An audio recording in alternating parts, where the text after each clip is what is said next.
up, Clashers? Turn 56 from iKonik here, bringing you another war recap video. This is War 113, and let's go ahead and check out the Warlog and the loss. Just when that Warlog was looking really pretty. 57 to 58 loss to Adults Army 21 plus. That takes us to 94, 16, and 3. And this falls during double XP week, so that kind of stings to miss the loss there. That would have been another 100 XP we could have added to our clan total. Just really not sure what to say about this one. You can't win them all, and it sucks to lose wars, but I really feel like we beat ourselves this war. I think the whole clan feels that way. Try not to take anything away from Adults Army. They did what it took to win, but we really beat ourselves this war. At 25 on 25, and we only got 11 3-stars. Most of those were our Town Hall 8s. I want to give credit to the Town Hall 8s. They were one of the few bright spots this war. They killed it. They were outnumbered, but they didn't need any help at all. They cleaned up all of the enemy Town Hall 8s for 3-stars. Whereas the enemy Town Hall 8s couldn't get a single 3-star on us. So that was what kept us in this war in the first place, was our Town Hall 8s just killing it. But look at that. The average destruction under 80%. I mean, we shoot for over 90, so that's just way down. Just some bad attacks on our part, and there's plenty of blame to go around. There really is. So it was no one person's fault or 3 people's fault. It was a bad war all around. So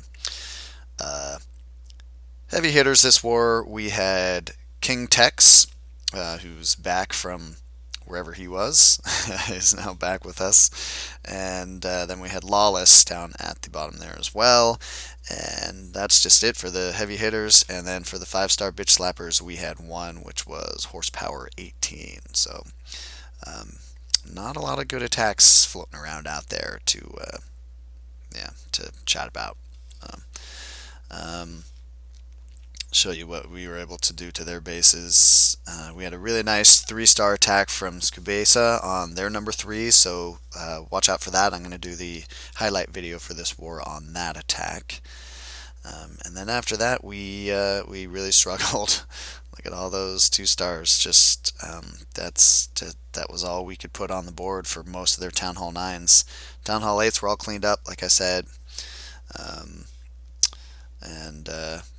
Kind of the same of what they were able to do to us. They got a couple of 3-stars on our Town Hall 9s, but mostly 2-stars as well. This was just kind of an ugly 2-star slap fight, really. It wasn't even a war. It was a 2-star slap fight between 2 clans who just weren't able to put together a lot of good attacks. So. Alright, so let's watch some replays. I'm going to watch Lawless take on their number 24 here. I like this gowiwi ho. And before I start, just kind of take a look at this base. And oh wait, no, that's the wrong base. Never mind, just kidding. So 3 loons is going to efficiently get him the clan castle lure and take out a defense at the same time. More and more, we're seeing a lot of this. Our members are doing a great job of being efficient with that early lure, not just kind of wasting 10 or 20 troop space just for nothing other than getting the lure, but also buying defenses for it as well. So I'd love to see that. Nice clan castle kill here on the dragon. Those skeletons are great at distracting him. He's just big and dumb and slow. And the golems are dropped in here. So they're going to push into the middle here. And I think one of the things that makes this attack was Lawless invested heavy in the wall breakers. He brought a ton of wall breakers around. He used them very well. He didn't spam them, just dropping 2 at a time with some gaps between them, letting them penetrate into the base. And that's key for these golem attacks. You have to have that forward momentum with your golems. If they get stuck behind walls, they're not tanking for your army. Got to be moving forward. Hogs coming in on the south side here. Good deployment on those hogs there.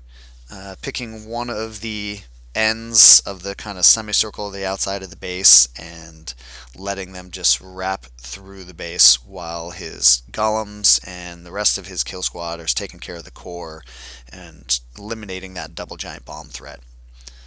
Didn't want his hogs pathing into the core, so nice work having the golems go in there and pop that. And he's got 3 heal spells, as because of the nice efficient use of the wall breakers, his golem portion of the army getting into the core quickly, he didn't need to use any heals for them. He's able to save all of those for his hogs. And as you can see here, this base goes down very easily to the gowiwi. I guess this, sorry, gowiwi ho. And just clean up at this point. So that was a nice attack by Lawless there. Nice work. I'm going to show another Town Hall 8 next. We're going to show Lantripers taking on their number 22.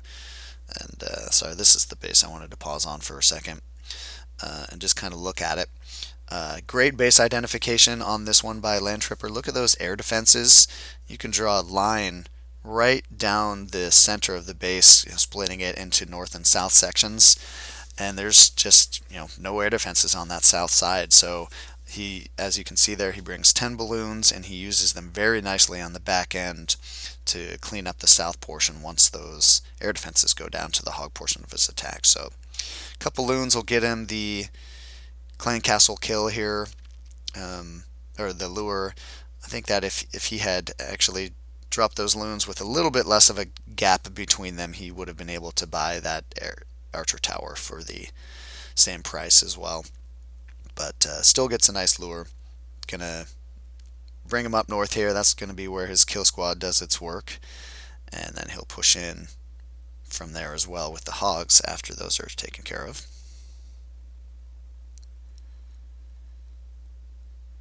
Nice work with the Barch, just kind of working them back and forth a little bit, getting them a little bunched up, getting that witch out from behind the walls so she's not a threat back there, constantly spawning skeletons from a safe distance. And just an old school wizard and barb king kill. And I like the deployment of the hogs here. As you can see, this is like a precision deployment on the hogs as opposed to just an Asian wall or all at once. Just drop in 4, 5, maybe 6 hogs on each defense on that outer perimeter, and that pushes them all very quickly into the core where he wants to be. Get them taking down those Teslas and those air defenses very quickly, so those loons have a lot of breathing room to work with down south. And look how fast this has progressed now with those hogs just pushing in like that. The nice thing about that deployment on the hogs was you can do that early on when your hogs are at 100% health. They can be in smaller groups like that, and then because of the pathing, he knew that very quickly they were going to join back up together into one big group under the same heal spell. You don't want them to be apart like that in small groups for too long, or else they're just going to get picked off too quickly by point defense. But when they came back up together under that heal spell, they formed one big hog army again. So it's a very efficient deployment there. I like that one a lot. Nice work, Lantripers. Just fast forward here. Next replay I'll show you is HP taken on their number 14. And I'm going to call this a needle gowiwi. I have finally decided, I've been converted. I'm going to start using Hulk's terminology for these attacks. It's just making more and more sense as we go on. So needle gowiwi, needle means using 10 or fewer balloons, and that's going to support his gowiwi attack here. So no lure to start with here. He's coming in from the northwest, so I like how he just starts his funnel right away. He knows he's got plenty of room to work with these wizards on the exterior there.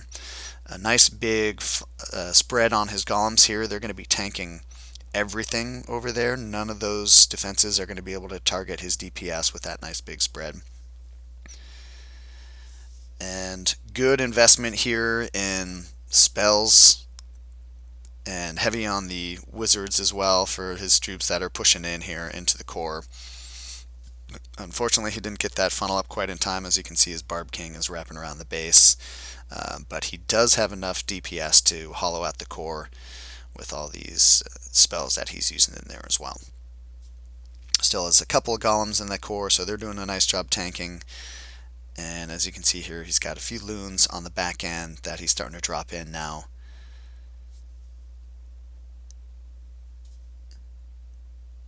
Long travel times for those balloons, so those defenses that they were targeting had to be distracted, which they were by the core troops, but they start doing some good work here on the back end, and has just enough tanking left over as well from that Golemite. He's got the 3 Golemites that are up now, and so they're doing a nice job distracting defenses, and there goes that last archer tower, so we're all on cleanup at this point.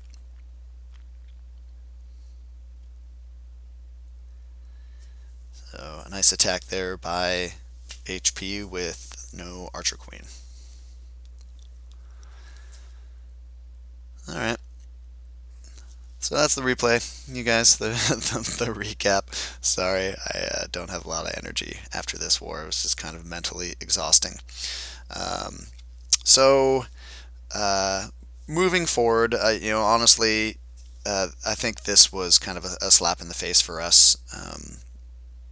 Again, not to take anything away from Adult's Army, but we should have won this war. We've been getting a little bit slack in some discipline and how we are choosing our bases and how we're attacking. And so we're taking just a brief break, and we're going to try to address some of that and be in touch with you guys about how we're going to try to war moving forward a little bit tighter on the reins. So, all right. There you go, you guys. War 113. Until next time, this is turn 56, and keep on clashing.